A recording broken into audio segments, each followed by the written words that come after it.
बिस्मिल्लाहिर्रहमानिर्रहीम। अस्सलाम वालेकुम। कैपिटल टॉक में खुश आमदेद। आप जानते हैं कि पाकिस्तान तहरीक इंसाफ से सुप्रीम कोर्ट ऑफ पाकिस्तान के एक फ़ैसले के बाद बल्ले का निशान ले लिया गया है और आज तहरीक इंसाफ के एक रहनुमा लतीफ़ खोसा साहब ने सुप्रीम कोर्ट में जो लेवल प्लेइंग फील्ड के लिए जो एक दरख्वास्त जमा कराई गई थी इलेक्शन कमीशन ऑफ पाकिस्तान के बारे में, वो दरख्वास्त भी वापस ले ली है। सवाल ये पैदा होता है कि जो इंतखाबी निशान बल्ले के लिए जो तहरीक इंसाफ ने सुप्रीम कोर्ट में जो पटिशन दायर की थी, तो उसमें जो फ़ैसला आया तो उसके बाद तहरीक इंसाफ के जो चेयरमैन थे बैरिस्टर गौहर खान साहब, उन्होंने ये कहा था कि अब हम इस पर रिव्यू पटिशन फ़ाइल करेंगे। क्या तहरीक इंसाफ अब भी रिव्यू पटिशन फ़ाइल करेगी? और दूसरी अहम बात यह है कि सुप्रीम कोर्ट की तरफ से जो तहरीक इंसाफ के ख़िलाफ़ फ़ैसला आया तो उसके बाद आज ख्वाह बिलावल भुट्टो जरदारी हों या मुस्लिम लीग नून की रहनुमा मरियम नवाज शरीफ साहिबा हों, सब ये कह रहे हैं कि दरअसल तहरीक इंसाफ को किसी और ने नहीं बल्कि उसके अपने वकीलों ने ही मरवा दिया। तो ये सारे मामलात हैं और एक ये भी इस्लामाबाद के जो इक़्तिदार के ईवान हैं वहाँ पे एक ये भी बात चल रही है कि तहरीक इंसाफ एक टेररिस्ट ऑर्गेनाइजेशन है, इस पर पाबंदी लगा दी जाए। मरियम नवाज शरीफ साहबा ने अपनी आज तकरीर में भी इसको एक दहशतगर्द जमात करार दिया है। तो क्या बल्ले का निशान वापस लेने के बाद तहरीक इंसाफ पर पाबंदी भी लग सकती है? एक अहम मामला है, तो इस पर गुफ्तगू करेंगे। हमारे साथ मौजूद हैं जनाब बैरिस्टर गौहर खान साहब, चेयरमैन पाकिस्तान तहरीक इंसाफ। आप अभी भी चेयरमैन हैं? यस, अभी भी चेयरमैन। ये बताएं कि लतीफ़ खोसा साहब ने आज सुप्रीम कोर्ट में ये कहा जी कि हम अपनी लेवल प्लेइंग फील्ड की जो पटिशन थी वो हम वापस लेते हैं, क्योंकि आपका जो कल का फैसला है उससे तो हमारी पार्टी को बहुत नुकसान हुआ है। तो मेरा अब आपसे सवाल ये है कि आपने जो कहा था कि आप बल्ले का निशान वापस लेने का जो फैसला है सुप्रीम कोर्ट का, उस पर आप रिव्यू पटिशन फाइल करेंगे, तो क्या आप अभी भी रिव्यू पटिशन फाइल करेंगे? मीर साहब, दो अलग अलग चीज़ें। जहाँ तक हमारी लेवल प्लेइंग फील्ड एप्लीकेशन की ज़रूरत थी तो वो हमने एज अ पार्टी वहाँ एप्लीकेशन फ़ाइल कर दी थी और हमें सुप्रीम कोर्ट की जो डिसीजन आया है उससे बेतहाशा मायूसी हुई, क्योंकि ये नाइंसाफ़ी बहुत ज़्यादा हुई है। सुप्रीम कोर्ट से हमारी ये तवक्को थी कि ये लार्जर इंटरेस्ट और कॉन्स्टिट्यूशनल पैरामीटर्स में उसको देखेगा। अगर कॉन्स्टिट्यूशनल पैरामीटर में सुप्रीम कोर्ट अंडर आर्टिकल 17 देखता और लार्जर बेंच बनता और उसमें सुप्रीम कोर्ट देख लेती तो बहुत बेहतर होता। एक पॉलिटिकल पार्टी से उसका सिंबल लेना सुप्रीम कोर्ट की डिसीजंस के मुताबिक उस पार्टी को डिसफंक्शनल करना है या उसको डी रजिस्ट्रेशन या उसके डिसोल्यूशन के मुतरादिफ है। जो आम सिटीज़न है, जो आम वोटर है, ये उनके राइट के अगेंस्ट है और ये सुप्रीम कोर्ट की डिसीजंस आ रही है अबुल अला मौदूदी के डिसीजन से जो 64 में हुआ है। इस मरतबा पीपल्स PTI के ख़िलाफ़ जितने भी पहले से भी जो हरकत की जा रही थी और एक स्ट्रगल शुरू हुआ था आफ्टर द रिजीम चेंज, तो PTI को तो दीवार के साथ ऑलरेडी लगा दिया गया था। बट सुप्रीम कोर्ट की डिसीजन ने हम समझते हैं कि जमहूरियत को दीवार में चुन दिया है। कैसे लेवल प्लेइंग फील्ड मांगे एज अ पार्टी, कैसे उनने अपने जो कैंडिडेट्स हैं उनके लिए क्या लेवल प्लेइंग फील्ड मांगे। वो सिटीजन जिनको आप कह रहे हैं कि अगर आप इन कंस्टिट्यूंसी पे इलेक्शन लड़ते हैं तो आप 1-1 करोड़ रुपए खर्च भी करो, आप पार्टी से भी आ जाओ, लेकिन उन कैंडिडेट को पहले ये इजाज़त नहीं है कि वो नॉमिनेशन पेपर फाइल करें, फिर वो उनके सपोर्टर प्रपोजर सेकेंडर को आप जाने ना दें, फिर स्क्रूटनी पे उनको रोक ले। कई सारे हमारे ऐसे कैंडिडेट हैं मीर साहब, उनके साथ यहाँ तक हुआ कि जब वो गए हमें निशान अलाट करो तो उनको कहा कि आप तो कल एप्लीकेशन विड्रॉ कर चुके हो। ऐसा भी हुआ।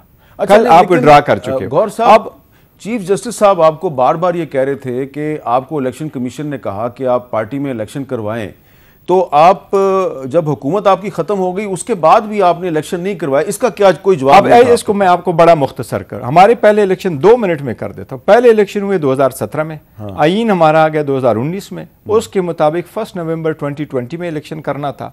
कोविड की वजह से किसी पार्टी ने नहीं कराया था तो इलेक्शन कमीशन ने सबको कहा कि 13 जून 2022 को आप इलेक्शन कराएं। हमने 8 जून 2022 को इलेक्शन कराए, आईन और कानून के मुताबिक कहे। इलेक्शन कमीशन ने जो डिसीजन दिया, इलेक्शन कमीशन को मैं मुखातिब करके कहता हूं 13 सितंबर 2023 को इलेक्शन कमीशन ने हमारे हक में फैसला ऑलरेडी कोर्ट में अनाउंस किया था। बाद में हमने दरखास्त दी 18 अक्टूबर को, बाद में दरखास्त दी 31 अक्टूबर। ये वाली बातें आपने काजी फाइसा के सामने क्यों बयान नहीं किया? अब मैं बता रहा हूं, 18 अक्टूबर को हमने दरखास्त दी, 31 अक्टूबर को दरखास्त दी, 2 नवंबर को हमारी मीटिंग हुई। हर तारीख पे कमीशन ने कहा कि यस, और हम हाई कोर्ट गए। पैरा नंबर 20 में हमने लिखा कि इलेक्शन कमीशन ने ओरली हमारे हक में एक ऑर्डर अनाउंस किया और जब ऑर्डर आया तो वो हमारे अगेंस्ट था। वी वर सरप्राइज्ड और हम सुप्रीम हाई कोर्ट आ गए। इसका जवाब इलेक्शन कमीशन ने क्या दिया? अच्छा, इलेक्शन कमीशन ने दिया ये मैटर ऑफ रिकॉर्ड है। अच्छा, लेकिन डिनाई नहीं किया। तो ये तो हमारा केस है। जज साहिबान पूछते रहे कि आपने पार्टी का इलेक्शन करवाया, आपने कहा करवाया, उन्होंने कहा इसका कोई सबूत दे दें। अच्छा, सबूत दे दे। हमने उनको क्या सबूत दिया? क्या कोई चीजें दी? पहले हमने सबूत दिया कि ये न्यूज़ ब्रेक हो रही है कि नया इलेक्शन होने जा रहा है। ये हमने अनाउंस किया 29 तारीख को कि 2 तारीख को हमारे इलेक्शन होंगे। ये हमने वो दे करके सबको सारी मीडिया पे आया कि हमने नया चीफ इलेक्शन कमिश्नर अपॉइंट किया और नया चीफ इलेक्शन कमिश्नर इलेक्शन कराएगा। जिस दिन हम कहते हैं कि नॉमिनेशन पेपर फाइल कर रहे हैं, सर ये सबूत है, पूरे मीडिया पे चल रहा है, लोग अवेलेबल है, टिकर चल रहा है। अच्छा, मैं आपको जो, क्योंकि वो प्रोसीडिंग लाइव आ रही थी, उसका मैं आपको एक क्लिप सुनवाता हूं जिसमें वो आपसे पूछ रहे हैं कि आपने जो कागजात नामजदगी थे जी वो जमा करवाने के लिए फीस ली। आपका वकील कह रहा है हाँ ली। वो जो कन्वर्सेशन है जरा सुन ले। क्या कन्वर्सेशन है? फीस कितनी? 50,000। वो दिखाइए, बैंक में जमा किए, कैश में लिए थे? किधर है वो पैसे? किसकी? कैश में कैसे पॉलिटिकल पार्टी ले रही है? अकाउंट में देना होंगे। कुछ तो कागज का टुकड़ा दिखा देना। बैंक डिपॉजिट 50,000 रुपए की उसने कर दी। एक्सप्लेन कर दो कि कैसे। वो अच्छा, ये मैं अभी आपको बताता हूँ। नॉमिनेशन पेपर हमारे हैं, हमारी रूल्स के मुताबिक है। यही मैं अली जफर साहब को कह रहा हूँ कि वो वाली है। काजी वैसा साहब कहते हैं वो पैसे दिखाए 50,000 रुपये कहाँ दे। उसमें लिखा है, वो कहता है फ़ीस कितनी है, हम कहते हैं 50,000। कहते हैं रसीद दिखाओ। नीचे वो जो नॉमिनेशन फॉर्म है उसमें ये लिखा हुआ है कि अगर फ़ीस ली है तो उसको मार्क करो। हम उनको ये कह रहे हैं कि सर फ़ीस ली नहीं है, उसमें लिखा है अगर मैंने फ़ीस ली तो मैं रसीद साथ लगाऊँ। वहाँ मैंने प्रपोजर सेकेंडर के ID कार्ड लगाए, उनके पार्टी के कार्ड लगाए। एक चीज़ अगर नीचे नहीं, वो कहता है कि 50,000 रुपये फ़ीस ली हो तो हम लगाएं। अच्छा, तो इसका मतलब है कि जो लाइव प्रोसीडिंग पूरी दुनिया देख रही है सुप्रीम कोर्ट में चलने वाली कार्रवाई की, तो उसमें सिर्फ जज साहिबान और आपके दरमियान जो मुकालमा है वो सिर्फ वो सुन रहे हैं, बाकी डॉक्यूमेंट्स नजर नहीं आ रही। सर सुप्रीम कोर्ट देखना नहीं चाह रही। मैं कह रहा हूं देखना नहीं चाह रही कोर्ट, बिल्कुल ही नहीं देखना। अली जफर साहब ने कहा कि हमने इलेक्शन कमीशन पे जो बदनीति का इल्जाम लगाया, हम इल्जाम वापस लेते हैं। सर उन्हें इसका मतलब था कि आपका केस कमजोर था। इस तरह नहीं। जो डॉक्यूमेंट हमारे पास है मीर साहब, 175 पॉलिटिकल पार्टीज में किसी पॉलिटिकल पार्टी ने इस कदर ट्रांसपेरेंट इलेक्शन नहीं कराया जिस तरह हमने कराया। किसी ने कोई नहीं किया इलेक्शन। अनअपोज्ड हो गए थे आप? सर पूरे पॉलिटिकल पार्टीज में हमेशा अनअपोज होता है। अगर एक पॉलिटिकल लीडर हो, लेट्स सपोज अगर इमरान खान साहब कह रहे हैं मैंने चेयरमैन बनना है, किसने उसके अपोजिशन में आना है? नहीं, तो वो अनअपोज इमरान खान नहीं है, आप भी अनअपोज हो गए। मैं अनअपोज हो गया बिकॉज मैं इमरान खान साहब का नॉमिनी था, मैं उसके जानशीन। तो जज ने पूछा कि दिखाएं कहां पे इमरान खान साहब का लिखा हुआ है, उन्होंने आपको कहां नॉमिनेट किया? इमरान खान साहब से पूछे तो जज साहब से मैंने पूछा था, जिस तरह मेरे घर पे अटैक हुआ था उसको भी देखना चाहिए। मैंने जज साहब को यही को कह रहा था, हामिद मीर साहब आज मैं गया हूं, मुझसे मेरा पेन लिया गया है। पेन ले लिया? ये मेरा पेन लिया। मेरे पास प्लेन व्हाइट पेपर, आज अडियाला जेल गया हूं। जेल आज भी मुझसे व्हाइट पेपर भी प्लेन लिया गया। मैंने कहा जी व्हाइट पेपर तो जाने दे। कहते वहां आपको पेपर मिल जाएगा। अच्छा, और पिन जाओ। मैंने एक दिन टिश्यू पे उसके पॉइंट लिखे। तो खान साहब की जो इंस्ट्रक्शन है वो हमारे थ्रू आता है, सारे वकीलों की आती है। ये पॉलिटिकल पार्टी का इंटरनल मामला है। खान साहब ने ही तो मुझे नॉमिनेट किया, तो पार्टी ने एक्सेप्ट कर लिया। हमारे 8 लाख से ज्यादा वोटरों ने एक्सेप्ट किया। बैरिस्टर साहब, अब आप ये बातें करें ना, तो जब काजी फायजीसा साहब आपके खिलाफ आपकी दरख्वास्त की हियरिंग के लिए बेंच में बैठ गए, तो आपको कहना चाहिए था कि हमें आप पे एतमाद नहीं, आप इस बेंच में ना बैठें। आपने क्यों नहीं कहा? सर हम तो जजेस को ये नहीं कहते हमें आप पे एतमाद नहीं, क्योंकि आपकी पार्टी की गवर्नमेंट ने उन पे रेफरेंस फाइल किया था। सर आप कह सकते थे रेफरेंस अगर फाइल हुआ, अगर प्राइम मिनिस्टर है वो और उसके पास रिकॉर्ड आ गया और रेफरेंस फाइल कर लिया, इससे को वो तो नहीं बनता कि वो मैं कहूँ कि मैं उसके अगेंस्ट तो मैंने फाइल कर लिया। जिस पे खान साहब की तरफ से आलू जी इस तरह आई थी कि नहीं, वो जिस तरीके से मुझे एडवाइस देनी थी तो नहीं चाहिए था कि हम एडवाइस करते, लेकिन एक रेफरेंस का बदला 25 करोड़ अवाम से नहीं लेना चाहिए। अच्छा, अब आज मरियम नवाज शरीफ साहबा जो हैं उन्होंने जलसे में क्या कहा है? उकाड़ा में उन्होंने बहुत बड़ा जलसा किया, क्या कह रही हैं सुने।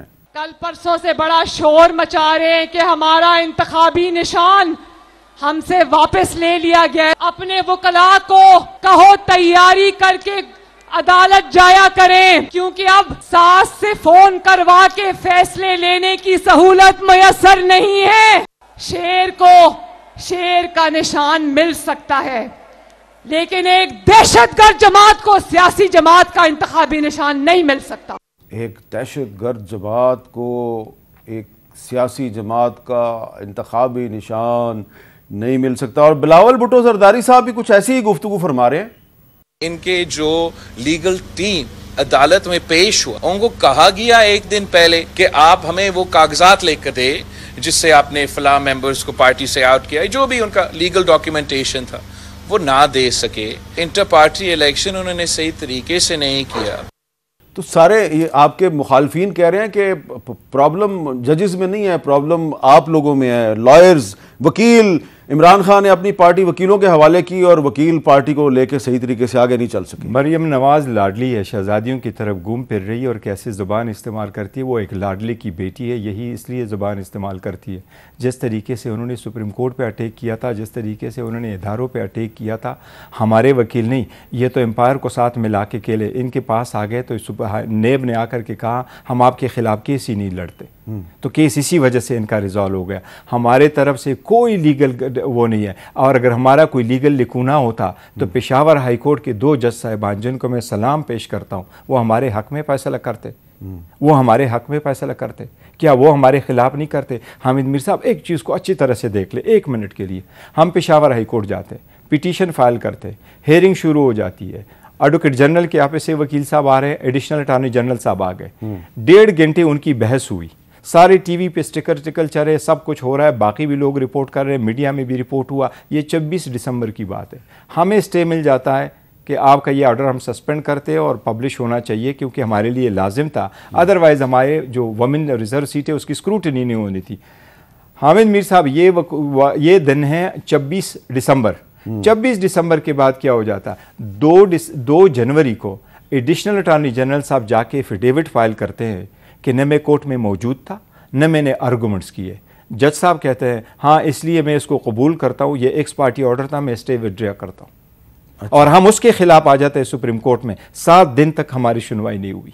अच्छा, 7 दिन तक हमारा केस नहीं सुना गया। अच्छा, और पेशावर हाई कोर्ट में जब गए तो 2 जज ने हमारे हक में फैसला किया, जब उसके खिलाफ अगेंस्ट आया तो विद लेस देन 24 आवर्स। अच्छा, मैं जरा आपको कुछ जो वही आपकी जो सुप्रीम कोर्ट की प्रोसीडिंग है उसमें जज साहिबान जो आपसे पूछ रहे हैं ज़रा कुछ मैं आपको सुनवा देता हूँ ना, ताकि फिर आप उसका जवाब देना, क्योंकि वहाँ तो हम जवाब नहीं सुन सके। जी ज़रा दिखाएं। Where is Mr. Imran Khan's nominating Mr. Gaur Ali Khan as the chairman? Where is that letter? Page 2. If you letter नहीं सर, वो न्यूज़ में आया था। हमने बताया था ना। नहीं तो ये हम कैसे ये बात तस्लीम कर लें? Tomorrow Mr. Imran Khan comes out and says, I never nominated him then. चलें वो that is a observation. अच्छा, फिर चीफ जस्टिस साहब ने पूछा कि आपने फॉर्म किधर जमा करवाए? वेबसाइट पे करवाए? जरा दिखा दें, जरा सुने। जो आप बता रहे हैं कि फॉर्म सबमिट हुए थे इलेक्शन के लिए, तो वो आपने वेबसाइट पे दिया है कि क्या हुआ? How do they came to know कि इलेक्शन हो रहे हैं? क्योंकि ये तो आपने वेबसाइट पे दिया ही नहीं है। इनकी वेबसाइट है insaf.p के, कोई नॉमिनेशन पेपर है इस पे? नॉमिनेशन फॉर्म्स जो हैं वो अवेलेबल थे 4 सेक्रेटेरिएट ऑफिसेज में, जो इस्लामाबाद, पेशावर, बलूचिस्तान, सिंध, लाहौर थे। और नंबर 2 वो वेबसाइट पे भी थे। अगर आप इजाजत दें, अभी खोली है आपके सामने, दिखा दें को वेबसाइट, आप क्लिक करके हमें दिखा देना। अब जब इलेक्शन हो गया तो फिर उसके बाद वो वेबसाइट से हटा दिए गए। अच्छा, हटा दिए।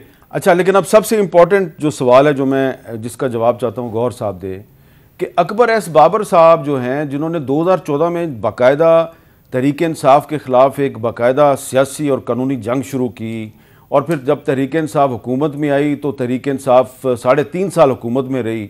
जजेस उनसे पूछते रहे तहरीक इंसाफ के वकला से कि इनको आपने पार्टी से निकाला, उसके सबूत दें। क्या पूछ रहे थे, ज़रा देखें। If you are not giving me a clear answer, I will presume that Mr. Akbar S. Ahmed and the 13 others are members of PTI. Sir website की कॉपी मैंने कहा, website is not evidence. No, then देखिए हम आपको साफ साफ बता रहे हैं। ठीक है सर, मैं उनको कहता हूँ अभी कहिए ना। आप क्या सैटरडे को बैठे हुए, कल आपको बिला खास तौर से हमने सवाल बार बार कहा कि आप इस पे आज not taking you by surprise. I agree sir. अच्छा, फिर I can't take that documents, आप प्रिज्यूम कर लीजिए। ये अब मैं उनके 2-3 चीज़ों का आपको सिंपल जवाब देता हूँ, पब्लिक में जवाब देता हूँ। ये कहता है किसने नॉमिनेट कर दिया, क्या नामिनेशन के लिए कोई चीज़ ज़रूरी है, कोई आ जाए अदालत वही लिख ले? और क्या ये रेलेवेंट था चीफ जस्टिस साहब के लिए कि वो हमसे पूछे किसने नामिनेट किया? ये तो झगड़ा ही नहीं है। न वो कह रहे हैं कि किसका झगड़ा, झगड़ा तो इलेक्शन का। यस, मुझे नामिनेट किया गया, पूरी दुनिया ने देखा, ब्रेकिंग न्यूज़ आई, जियो की आई, अंसार अब्बासी की आ गई, हम पार्टी ने अनाउंस किया, कोर कमेटी ने अनाउंस किया, कोर कमेटी की सारी सब कुछ मौजूद है कि हमने नोटिफिकेशन इशू कर लिए, ये डॉक्यूमेंटेशन, वो तो हमारा इंटरनल मामला है। Why to probe into this? It's not even relevant. कहता है फॉर्म्स कहाँ अवेलेबल है? क्या आज इस वक्त इलेक्शन कमीशन का वेबसाइट देखे, क्या नेशनल, प्रोविंशियल और सेनेट के नॉमिनेशन फॉर्म्स इलेक्शन कमीशन के वेबसाइट पे अवेलेबल है? सुप्रीम कोर्ट का वेबसाइट खोल करके दिखाए कि क्या एडजर्नमेंट एप्लीकेशन फाइल करने वाले फॉर्म आपके वेबसाइट पे अवेलेबल है? ये चीज़ें वेबसाइट पे हुआ करती है। अगर मैंने आज इलेक्शन लड़ना है तो क्या मैं कहाँ जाऊँगा? कि अगर मैंने नेशनल असम्बली की इलेक्शन लड़ने हैं तो मैं ये नहीं करूँगा मैंने आरओ के दफ्तर जाना है। अगर मैं पार्टी का इलेक्शन कंटेस्ट कर रहा हूँ चेयरमैन की हैसियत से, तो क्या मुझे ये पता नहीं होगा कि मुझे नॉमिनेशन फॉर्म जो है पार्टी के सेंट्रल ऑफिस से जब सुप्रीम कोर्ट गए तो आप अकबर एस बाबर साहब को जो पार्टी से निकाला उसके डॉक्यूमेंट आज आप ये वो हम उसको ये बताते रहे कि अकबर एस बाबर का खुद एडमिट करता है कि यस मुझे निकाला गया है, डॉक्यूमेंट वो लेके आता है, वो जो जिस एविडेंस हमने लगाया है वो कहता है 13 साल बाद मैं सेंट्रल ऑफिस में आया हूँ। और हम क्या उनको कहते हैं कि ये हमारे साथ ऐप है और ये हमारे जो सिटीज़न है, जो हमारे वर्कर वोटर है, सर ये पेज देखे उनके ये कार्ड है, हमारे डेटा में न उनकी एंट्री है, इन लोगों के पास ये कार्ड नहीं है जो मौजूद है, जो फीस देकर के ली जाती है। अगर इनके पास है उनको कहो वो दिखाओ। और मैं आपका मिसाल देता हूँ, अगर मैं किसी को कहूँ कि जी आपके पास ड्राइविंग लाइसेंस कहाँ है, ब्लू एरिया में किसी को करूँ, तो कोर्ट मुझे कहें कि आप पुलिस वाले हों, नहीं आप साबित करो पूरा पाकिस्तान चांद मारो कि जी इसके पास लाइसेंस है कि नहीं। चीफ साहब क्या बातें कर रहे हैं? मैं पुलिस पे ये बर्डन डालूंगा कि आप जाकर के साबित करो कि इसके पास लाइसेंस नहीं है, या मैं ड्राइवर को कहूँगा कि अपना लाइसेंस दिखाए? हम उनको यही कह रहे थे कि सर इन लोगों से पूछो कि ये जो बाकी लोग हैं जो रजिस्टर वोटर है उनके पास ये कार्ड मौजूद है, क्या आपने कभी फीस देकर के ये कार्ड लिया है कि नहीं? क्योंकि ये हमारे आईन में लिखा हुआ है। न वो 14 साल से हमारे मेंबर है, न वो हमारे पास आए, न हमारे डेटा में उनकी एंट्री है। हमारे मीर साहब 8,37,950 वोटर थे।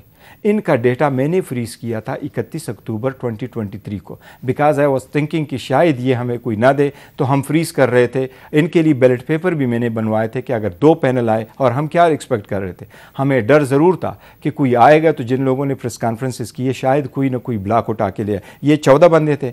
पैनल बनाने के लिए आपको 20 बंदा चाहिए। अगर मैं आ जाऊँ तो मैं कहूँगा मैंने सदर बनना है कि तो ये बात आपने सुप्रीम कोर्ट, ये हमने उनको बताई है कि ये पैनल है, वो सुन नहीं रहा था। अच्छा नहीं, हमने बताया उनको। देखें आप कह रहे हैं कि वो सुन नहीं रहे थे, लेकिन सिर्फ एक क्लिप और चलाता हूं जी। अब देखें जी कि अली जफर साहब ने इलेक्शन कमीशन पर जो बदनीति का इल्जाम है वापस ले लिया, जरा सुने। Are you withdrawing the allegation of malafide in fact? Because it's very important. I'm not saying malafide in fact. ठीक, तो वो कह रहे हैं कि मैं मेलाफेडी का इल्जाम नहीं लगा रहा, इसका मतलब वापस ले लिया, इसका मतलब आपका केस कमजोर है। हकीकत अगर हो तो इल्जाम लगाने की जरूरत ही नहीं है। This is what we meant. Otherwise sir मैं आपको बताऊं वो नहीं कर रहा है। मीर साहब बस very unfortunate, very unfortunate. I never ever expected such a behaviour, such an approach from a constitutional body like election commission of Pakistan. हमारा केस अकेला उठाया गया, जिस तरीके से देखा गया 175 पॉलिटिकल पार्टीज का, ऐसा नहीं देखा गया। हमारा इलेक्शन नहीं, उन्होंने कहा कि हमारा कि इलेक्शन कमीशन ने सिर्फ आपके खिलाफ नहीं किया, और भी पार्टियों के खिलाफ। उनसे पूछो कि 13 पार्टीज, जिनके उन 13 पार्टी से पूछो पाकिस्तान की हिस्ट्री में कभी वो पार्लियामेंट आई है? पाकिस्तान की हिस्ट्री में उन्होंने कभी इलेक्शन लड़ा है? कभी उनका कोई एक बंदा मौजूद है? उनको कैसे किया? उन्होंने कहा गुज़श्ता 10 सालों से आपके पास तो 2 बंदे नहीं है जो इलेक्शन कराए। तो आपको ये नहीं लगता कि आप अगर कह रहे हैं कि नीति है तो आपको यह पता होना चाहिए था कि आपको टेक्निकल ग्राउंड्स पे नॉकआउट करने की कोशिश की जाएगी, तो टेक्निकली आपको प्रिपरेशन करके जाना चाहिए था। तो टेक्निकली हम प्रिपरेशन करके गए थे, लेकिन एक जज साहब अगर बैठे हैं और वो कह रहे हैं 2 है, तो हम उनको अर्गू कर रहे हैं कि हम अर्गू कर रहे हैं वो आपको ना दे, तो अगेंस्ट द बेंच हम तो कोई गोरेला फोर्स नहीं है। We were expecting this from him कि आप हमें सुने इन ग्राउंड्स पे। जो नीचे केस का फैसला हुआ किस ग्राउंड पे हुआ? इलेक्शन कमीशन ने सिर्फ एक पॉइंट उठाया। इलेक्शन कमीशन ने कहा हमारे पास उमर अयूब साहब जो सेक्रेटरी जनरल है वो नॉमिनेट नहीं कर सकते थे चीफ इलेक्शन कमिश्नर को। क्यों नहीं कर सकते थे सर? वो कह रहे हैं कि इस बात का एविडेंस नहीं है कि असद उमर साहब ने रिज़ाइन कर दिया था या जगह खाली थी तो उमर अयूब साहब कैसे हुए। और जमाल अंसारी ने कोई रिज़ाइन नहीं किया था, तो इसलिए नियाजुल्लाह नियाज़ी साहब चीफ इलेक्शन कमिश्नर कैसे हुए थे। हमने उनको कहा पहला वाला ऑर्डर पढ़ो, वो दोनों रिज़ाइन कर चुके थे, 40-40 दिन जेल जाने के बाद वो रिज़ाइन कर चुके थे। और अगर इलेक्शन कमीशन एक मरतबा भी हमसे पूछता कि आप इसका एविडेंस दे दो क्या रिज़ाइन कर चुके थे, हम उनको दे देते। इन्होंने तो केस रिजर्व करके बाद में। अच्छा, अब आपको कोई खतरा लग रहा है कि आपका बल्ले का निशान आपसे वापस हो गया है, तो कोई आप पर पार्टी पर पाबंदी भी लग सकती है? देखिए, पाबंदी बड़ा सीरियस इशू है। एक पॉलिटिकल पार्टी जब आप इन्वेस्ट कर देते हो तो आर्टिकल 17 बहुत बड़ा इंपॉर्टेंट है। वो अगर सॉवरेंटी ऑफ पाकिस्तान, आर्टिकल में कॉन्स्टिट्यूशन में ये लिखा है कि अगर पार्टी ऑपरेट कर रही है against the sovereignty of Pakistan तो फिर तो आप पाबंदी लगा सकते हैं। अगर वो सॉवरेंटी ऑफ पाकिस्तान के नहीं, हम तो रूल ऑफ लॉ के लिए लगे हुए हैं, सुप्रीमेसी के लिए लगे हुए हैं, जमहूरियत के लिए लगे। ये आर्टिकल 17 की क्लॉज 2 कहती है हर शहरी को जो मुलाजमत पाकिस्तान में ना हो, पाकिस्तान की हाकमियत आला सालमियत के मुफाद में कानून के जरिए आयद करदा माकूल पाबंदियों के ताबे कोई सियासी जमात बनाने या इसका रुकन बनने का हक होगा। और मज़कूरा कानून में करार दिया जाएगा कि जब कि वफाकी हुकूमत यह ऐलान कर दे कि कोई सियासी जमात ऐसे तरीके पर बनाई गई है या अमल कर रही है जो पाकिस्तान की हाकमियत आला या सालमियत के लिए मुज़र है, तो वफाकी हुकूमत मज़कूरा ऐलान से 15 दिन के अंदर मामला अदालत उज़्मा के हवाले कर देगी, जिसका मज़कूरा फैसले पर फैसला कतई होगा।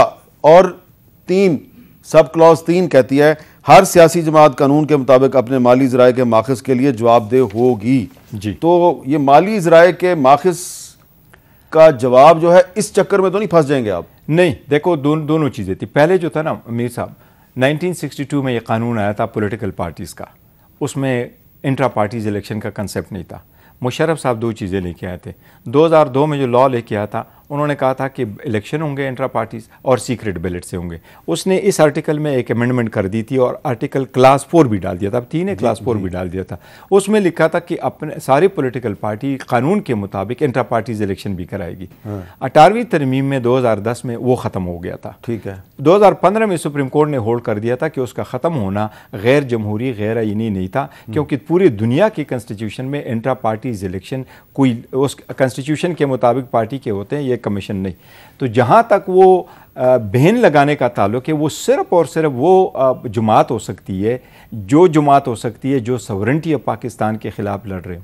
हम तो चाह रहे हैं यही कि लेकिन एक काबीना ने कमेटी बना दी है जो 9 मई के वाकयात की इंक्वायरी करेगी, तो वो तो देखिए हुकूमत क्या इंक्वायरी करती है, जैसे करती है। हम तो कमीशन की दरख्वास्त दे चुके हैं सुप्रीम कोर्ट में, आप कमीशन बनाएं और उसको देख ले। जो 9 मई का है, सपोज जिस तरह 9 मई को उठाया जा रहा है, वो उसको कोई जस्टिफाई नहीं कर सकता। अगर कोई भी बंदा बाहर जाता है और वो कोई तोड़ फोड़ करता है, हम तो खुद मैं समझता हूँ कि कोई बाहर निकलता है तो कोई प्राइवेट प्रॉपर्टी की भी वो नहीं होना चाहिए कि आप उसको अच्छा, जो आपके लेकिन उसकी आड़ में आप लीडरशिप को भी उठा ले, आप सबको अंदर कर ले, आप उसको पार्टी पे भी बैन लगा दे। जो आपके घर पे जो तोड़फोड़ हुई, तो वो इस्लामाबाद पुलिस ने कुछ लोगों को मुअत्तल कर दिया, तो अब आप मुतमईन हैं? नहीं, देखे मुतमईन तो अभी कल में भी मुझे फ़ोन आया था, I am thankful to him, inspector general of police Islamabad का। उन्होंने भी मुझे कहा है, लेकिन इंक्वायरी हो रही है, वो देख रहे हैं कि कैसा हुआ है। लेकिन देखो उन्होंने तोड़फोड़ भी किया है, मेरे बच्चे को और मेरे भतीजे को भी ज़दुकोब किया है, उनको हथकड़ियाँ भी लगाई, उनको बाहर निकाला है, उनसे पूछा है कौन आ रहा है यहाँ, तो कोई भी मेरे घर में कौन आता है? I am the only one, मैं हूँ, मेरा बेटा है और मेरी मिसेस है, दैट्स इट। मेरा भतीजा भी छुट्टियों के लिए 1-2 दिन के लिए आया था। But I am looking forward कि ये किस किस्म का वो बना करके लेके आते हैं। अभी इसके बाद इंक्वायरी क्या होती है। मेरे साहब, ये बड़ा सीरियस इशू है and we should take the liberty very serious. और घरों में जो लोग महफूज हो, मुझे इस बात से ज़रूर एक अंदाज़ा है कि मेरे घर तो ये आ गए दिन दहाड़े, लेकिन हमारी जो लीडरशिप है उनके बच्चों के पास कई मरतबा ये गए हैं और रात के अंधेरे में जा चुके हैं। बच्चों एक ट्रोमा से गुजरते हैं। एक छोटे बच्चे को आप पकड़ के उसको करते हो, उसके कपड़े फाड़ देते हो, और आप कितने बड़े हो, ऑलमोस्ट 7 फुट टॉल बंदा आ जाता है मास्क लगा के। तो फैमिलीज़ जो इन घरों में रहती है इसमें, और क्या F-72 जैसे 4 शरिया में कोई फ्यूजिटिव आ जाता है फ्रॉम जस्टिस, वो इधर से चुप जाता है और अभी कहता है कि नहीं, जो वो गलती हो गई घर के नंबर का। अच्छा, तो यहाँ पे जी एक वक्फा लेते हैं, वक्फे के बाद खान साहब से पूछेंगे कि 8 फरवरी के इलेक्शन के दिन के लिए इनकी क्या हिकमत अमली है। वक्फे के बाद दोबारा मिलते हैं।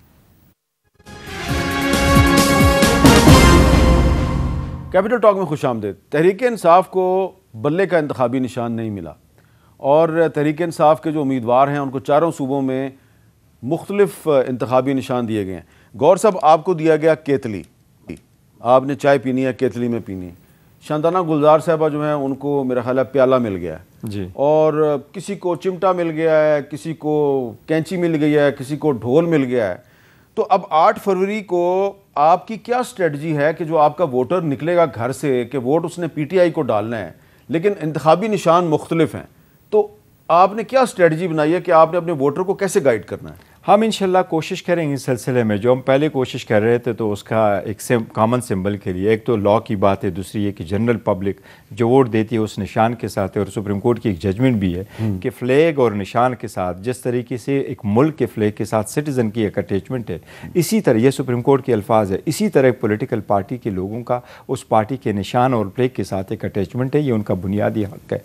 हम चाह रहे थे कि ऐसे होगा, लेकिन अल्हम्दुलिल्लाह हमारे पास इतने हैं जो भी हमारे कैंडिडेट से जो वहाँ जो हम अभी 2 दिन में हम उनका इंशाल्लाह ताला, मैंने आज भी उनको कहा हुआ है, हम फाइनल कर रहे हैं। एक तो जो पेंडिंग हमारे पास कोई टिकट्स है वो हम इंशाल्लाह ताला कल तक फाइनल कर देंगे, वो भी हो जाएगा। दूसरी हम उनको एक फोटोग्राफी किस्म का करके करेंगे, हर एक कैंडिडेट के सामने उसका निशान लगाएंगे और हम उसको वायरल करेंगे इंशाल्लाह ताला। तो हमारे जो वोटर सपोर्टर है उनको पता है कि उनका वोट तस्बीह वाले का है, तस्बीह वाले के हुक्म के मुताबिक और उसके इंस्ट्रक्शन के मुताबिक उन्होंने वोट देना। जिस वक्त हम देंगे कि ये उसका निशान है तो उन्होंने उसको खान साहब का निशान समझ करके उनको वोट देना। और इंशाल्लाह ताला 8 तारीख को मीर साहब इंशाल्लाह इस मरतबा अनबिलीवेबल आउटकम होगा इंशाल्लाह ताला, अनबिलीवेबल टर्न आउट होगा। अच्छा, हमारे सारे जो, क्योंकि अभी जो हमारा मुआहिदा है ना जी, हमारे साथ जितना जो भी कुछ हुआ वो अब आवाम की अदालत में है।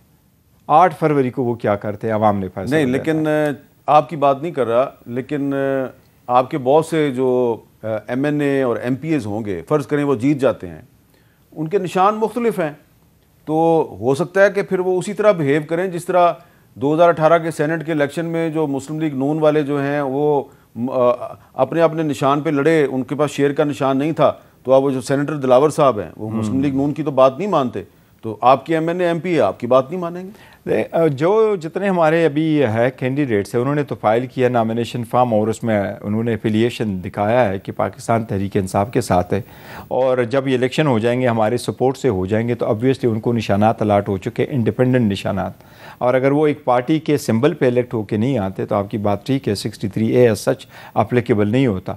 बट हम यकीन रखते हैं कि इस वक्त जो है उन लोगों को, हमारे जो लोग हैं और जनरल पब्लिक है, उनको एक बात का ज़रूर इदराक है कि जो बंदा पार्टी छोड़ के जा रहा है उसकी लोग कोई हैसियत पर नहीं समझते।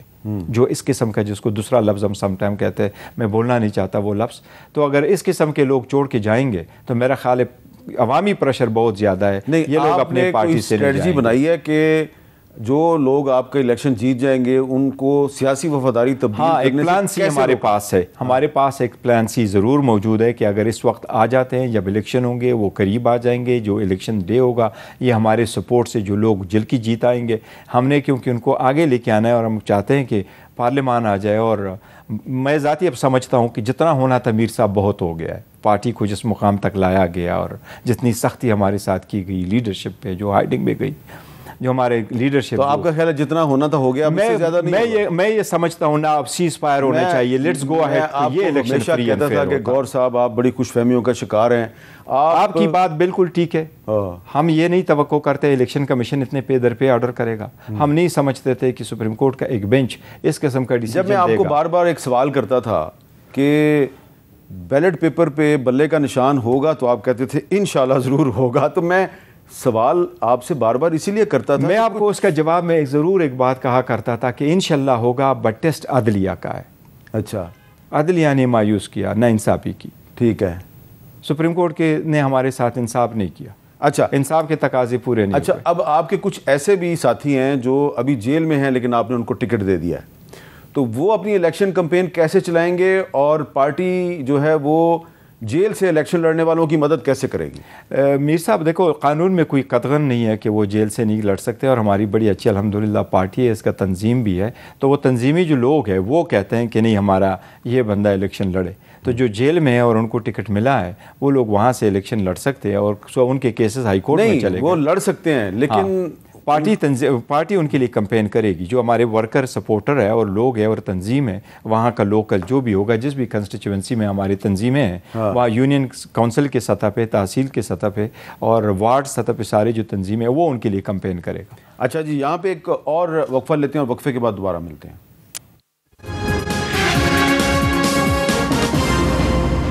कैपिटल टॉक में दोबारा खुशामदीद। ये पिछले कई महीनों में हमारे प्रोग्राम में बहुत से जो तहरीक इंसाफ के मुखालफीन हैं या ऐसे लोग जो तहरीक इंसाफ छोड़ के चले गए थे, वो ये दावा करते थे कि हमें इलेक्शन में तहरीक इंसाफ नज़र नहीं आ रही, हमें बैलेट पेपर पे बल्ले का निशान नज़र नहीं आ रहा, और इसीलिए हम बार बार ये सवाल जो है वो तहरीक इंसाफ की क़यादत से भी पूछते थे। तो सिर्फ एक मिसाल के तौर पे मैं फैसल वाडा साहब के 2 क्लिप पेश कर रहा हूँ। अगले इलेक्शन में नए चेहरे नजर आ रहे हैं आपको? मुझे तो आज़ाद चेहरे नजर आ रहे हैं और आज़ाद जीतते हुए नजर आ रहे हैं। अगले इलेक्शन में चेयरमैन तहरीक इंसाफ खुद हिस्सा नहीं ले पाएंगे? मेरे ख्याल से कोई भी नहीं ले पाएगा। कोई भी नहीं ले पाएगा? कोई भी नहीं ले पाएगा। हाँ, मतलब वो इस्तेकाम पाकिस्तान, कुछ परवेज़ खटक साहब के एक ग्रुप बन जाएगा, 2-4 और ग्रुप बन जाएंगे। वो सब ग्रुपों की सूरत में आएंगे, टोलों की सूरत में आएंगे।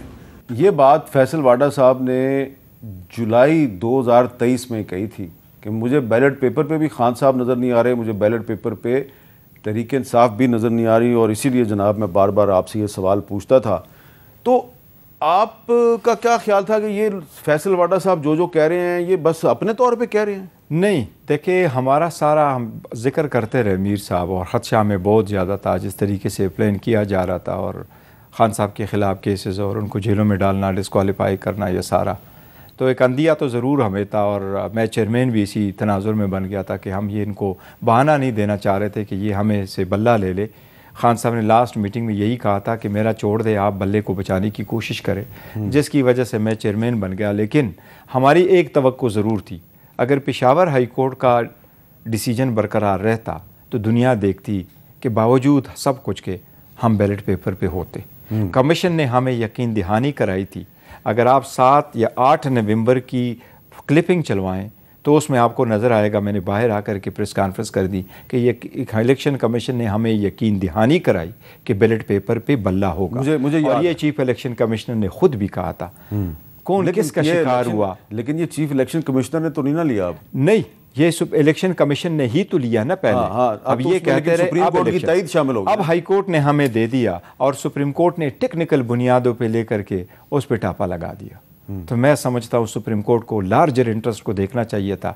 एक 14 बंदों की एक पेज एप्लीकेशन लेकर के उनको इतनी बेरबीनी से देखना जितनी बारीक बीनी से आप लोगों ने कभी लिक्विडेट का केस नहीं देखा। एक पार्टी को नुकसान हुआ ना, इसका आप कह रहे हैं 25 करोड़ उसकी जमहूरियत को मीर साहब बहुत बड़ा नुकसान। कैसे? एक तो फ्यूचर में आप इसी तरीके से कर ले, एक पार्टी को कहे एक बंदा उठा ले और लेकिन इस वक्त 12 करोड़ रजिस्टर वोट है, हमारी पॉपुलैरिटी 70% है, 10 करोड़ वोटर हमारा है उसमें। वो कंफ्यूज नून लीग वाले कहते हैं हमारी पॉपुलैरिटी वो मैच करके दिखाएं ना, उनको तो बंदा नहीं मिल रहा, उनको करके दिखाएं, ग्राउंड में करें, उनको कहो। लेकिन आप ये नहीं समझते कि आपकी पार्टी के बारे में जो डिसीजन आया है सुप्रीम कोर्ट का, इसके बाद आइंदा से पॉलिटिकल पार्टीज जो हैं वो वैसे इलेक्शन नहीं करवाएंगी अपनी पार्टी के अंदर जिस तरह के आपने करवाई या जिस तरह के वो भी करवाती हैं, और अनअपोज लोगों को नहीं कराएंगे? नहीं, सारे अनअपोज हो रहे हैं। और ये इसमें कोई वो नहीं है, क्योंकि ये लॉ में, ये इवन कॉन्स्टिट्यूशन में 2 किस्म के इलेक्शन होते हैं। प्राइम मिनिस्टर, चीफ मिनिस्टर या स्पीकर के लिए होता है कि you have to have the majority of the house.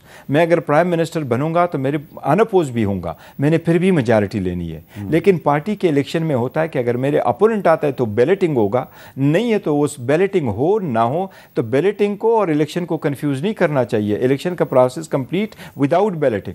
तो सिंगल है, अनकंटेस्टेड था, तो सारों के अनकंटेस्टेड हुआ है, हमारा भी अनकंटेस्टेड। हमारे में ज़्यादा ट्रांसपेरेंसी किस बात पे है? बाकी पॉलिटिकल पार्टी में इस हाउस में अगर एक पैनल आया तो वो कहेंगे अनकंटेस्टेड, ये इलेक्ट हो गया। हमारे रूल्स में ये लिखा है कि आप फिर भी इलेक्टेड नहीं है। जहां वोटिंग वेन्यू आपने रखा हो, वोटिंग वेन्यू में जाके। लेकिन ये सिर्फ आपके साथ नहीं हुआ, पीपल्स पार्टी के भी बहुत से जो पंजाब में MNA और MPA के उम्मीदवार हैं उनसे भी तीर का निशान ले लिया गया और उनको मुख्तलिफ किस्म के निशान दे दिए। अब ये देखो, जो तीर के निशान लिए गए हों, उन्होंने लड़ना है तो उनको अगर तीर का कोई और निशान लिया हो पीपल्स पार्टी का, तो पता नहीं उनकी क्या गलती थी, डॉक्यूमेंटेशन नहीं थी, सर्टिफिकेट फाइल नहीं हुआ था। लेकिन पहले जब डॉक्यूमेंट वो मसला नहीं है, असल में चकवाल में जो एक पीपल्स पार्टी ने जिस बंदे को टिकट दिया वो उम्मीदवार बड़ा मजबूत है, तो उससे फिर तीर का निशान तो लेना था ना। शायद वहाँ पे आपका जो उम्मीदवार है वो इतना मजबूत नहीं था। बस बड़े बड़े मजबूत उम्मीदवारों ने तो ये सब कुछ किया है। अच्छा, इस्तेकाम पाकिस्तान पार्टी वाले कह रहे हैं कि ये जो तहरीक इंसाफ के लोग मुख्तलिफ इंतखाबी निशानों पे इलेक्शन लड़ेंगे तो ये जब जीतेंगे तो ये सारे के सारे हमारी पार्टी में आ जाएंगे। ये क्या चक्कर? ये मेरे अभी आज ही गुजरा है, क्योंकि एक ट्वीट किया है उनके एक सरबराह ने, और यही एक्सपेक्ट करते हैं, बर इंशाअल्लाह ताला हमारे वाले नहीं आएंगे, हमारे वाले हमारे साथ रह जाएंगे। अच्छा। लेकिन यही हम सुप्रीम कोर्ट को बताते रहें कि अगर करप्शन को रोकना है, हार्स ट्रेडिंग को रोकना है, फ्लोर क्रॉसिंग को रोकना है, आप कह रहे हैं कि ये जो सुप्रीम कोर्ट का आपके खिलाफ फैसला है इससे हार्स ट्रेडिंग बढ़ेगी? इससे हार्स ट्रेडिंग ज़रूर बढ़ेगी। हार्स ट्रेडिंग किस तरह नहीं बढ़ेगी? अगर लोग इंडिपेंडेंट है तो कल आपने स्पीकर और डिप्टी स्पीकर के इलेक्शन कराने, चीफ मिनिस्टर प्राइम मिनिस्टर के इलेक्शन कराने, आपने सेनेट का इलेक्शन कराना है, आपने प्रेसिडेंट का इलेक्शन कराना है, उनमें इन वोटों का बहुत बड़ा एक हाथ है। आपने 227 रिजर्व सीट है जिसमें 70 सीट इलेक्शन के पास है। अगर मेरे पास वोट होना चाहिए तो मेरे पास पाकिस्तान के, अगर मैं प्राइम मिनिस्टर बनूँ तो I have to have 172 votes. अभी वो 70 वोट्स तो आपके पास है। अगर आप 100 वोट भी ले लो, 100 वोट भी जनरल सीटों पे ले लो तो आप प्राइम मिनिस्टर बन जाओगे। तो ये कैसे हुआ? बाकी वोट आपको फ्री में मिल जाएंगे क्योंकि आपने एक पार्टी को आउट कर दिया, सिस्टम से सारा आउट कर दिया। तो जिसके पास ज़्यादा पैसे होंगे वो प्राइम मिनिस्टर वो जिससे ज़्यादा पैसे हों वो वहाँ से वोट कलेक्ट करा करके ले। अच्छा, अब ये बताएं कि आज आपकी अडयाला जेल में मुलाकात हुई इमरान खान साहब से, तो इमरान खान साहब ने कोई आपको इंस्ट्रक्शन दी है कि 8 फरवरी के बारे में क्या करना है? वो सब 8 फरवरी के बिल्कुल इंस्ट्रक्शन दिए कि वोटर सपोर्टर घबराए नहीं, हौसला रखे, स्ट्रांग रहे, मजबूत रहे, पुरअमन रहे और स्ट्रगल करे और ज़्यादा तादाद में निकले और अपने कैंडिडेट को कामयाब बनाए। अलबत्ता सुप्रीम कोर्ट की जजमेंट ने उसे मायूसी का इजहार किया है, साथ ये भी कहा है कि नफ़रत इतनी नहीं होनी चाहिए कि जिसमें बंदा इंसाफ न कर सके। अच्छा, किसी की मुखालिफत, कुरान की आयत का यही तर्जुमा है कि किसी की मुखालिफत। अच्छा, उन्होंने कुरान की किसी पर्टिकुलर आयत का हवाला दिया है? हवाला ज़रूर वो दिया, जो अली ज़फ़र साहब ने भी बताया। जी, कुरान का यही हवाला दिया है, वो है सूरह मायदा, सूरह मायदा, कि किसी के साथ आपको इस बात, ऐ ईमान वालो, अल्लाह के वास्ते इंसाफ की गवाही देने के लिए खड़े हो जाओ और किसी कौम की दुश्मनी के बायस इंसाफ को हरगिज़ ना छोड़ो। इंसाफ करो कि यही बात तकवा के ज़्यादा नज़दीक है और अल्लाह से डरते रहो, बेशक अल्लाह इससे ख़बरदार है जो कुछ तुम करते हो। बस यही उन्होंने कहा है। तो अल्लाह से डरते रहो। वैसे अगर आप बुरा ना मनाएं, ये अगर खान साहब ने कुरान की इस आयत का हवाला दिया तो बहुत अच्छा किया है, लेकिन ये तो उन्होंने मेरा ख्याल है जज साहिबान को कहा है ना? ये नहीं, जज साहिबान को तो नहीं कहा, जनरली तो नहीं कहा। ये किसको कहा है? एक जनरल का है, डिसीजन पे कमेंट करते को उन्होंने कमेंट कहा है। तो ये मेरा ख्याल है कि उन्होंने जेल में बड़ा गौर किया है कुरान पाक की आयतों पे।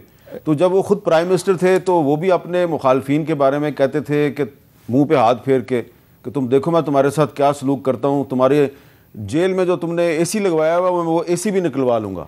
मेरे साहब, पॉलिटिक्स में ऐसे एक्सचेंजेस होते हैं, किसी ने उनसे एसी भी नहीं उतरवाया था, कोई फैसिलिटीज़ भी वापस नहीं ली थी, ना उन्होंने कोई दरख्वास्त दी की। लेकिन जो अदलिया है इसका वक़ार अलग है और इनका। तो फिर आप अदलिया पे आ गए ना, तो फिर ये अदलिया के लिए कहा ना। हम ये कहते हैं कि अदलिया को जो तरीक़ेकार है वो ये सुप्रीम कोर्ट की एक जजमेंट से, और एक नहीं कई सारी हैं सुप्रीम कोर्ट की जजमेंट से, कि अगर एक ऑर्डर गलत भी हो, वो इलीगल भी हो, लेकिन उस ऑर्डर को ख़त्म करने से ज़्यादा नाइंसाफ़ी हो सकती है तो फिर भी ना ख़त्म करे।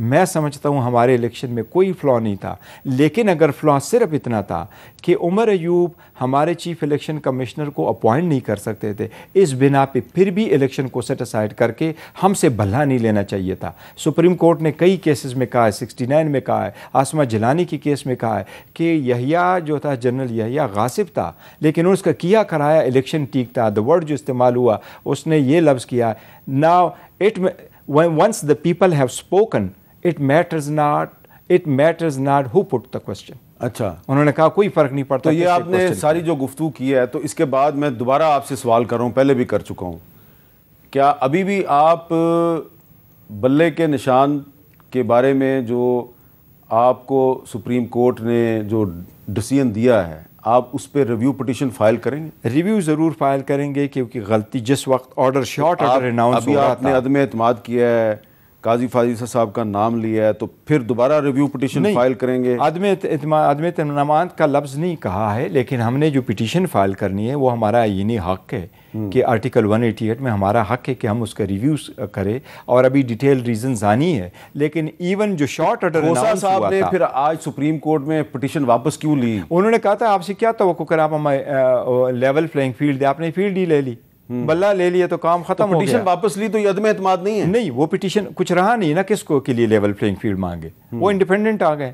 अच्छा, तो वो जो पार्टी के बेस है वो तो खत्म हो गई। आप अभी भी तमाम तर तहफ़्फ़ुज़ात के बावजूद आप चीफ जस्टिस के सामने इंसाफ के लिए पेश होंगे? तमाम तर बावजूद हम सुप्रीम कोर्ट में उसके लिए पेश होंगे, और हमारी तवक्को है सुप्रीम कोर्ट उसको पिटीशन को सुनेगी। जहाँ तक भल्ले का ताल्लुक है, हमने पहले भी सुप्रीम कोर्ट को कहा था कि अगर आपने भल्ला नहीं भी देना, जिस तरह पीपल्स पार्टी को तलवार नहीं तो एरो का निशान, और मुस्लिम लीग को जो है साइकिल नहीं तो उन्होंने शेर का निशान, हमें भी कोई कॉमन सिंबल दे दो।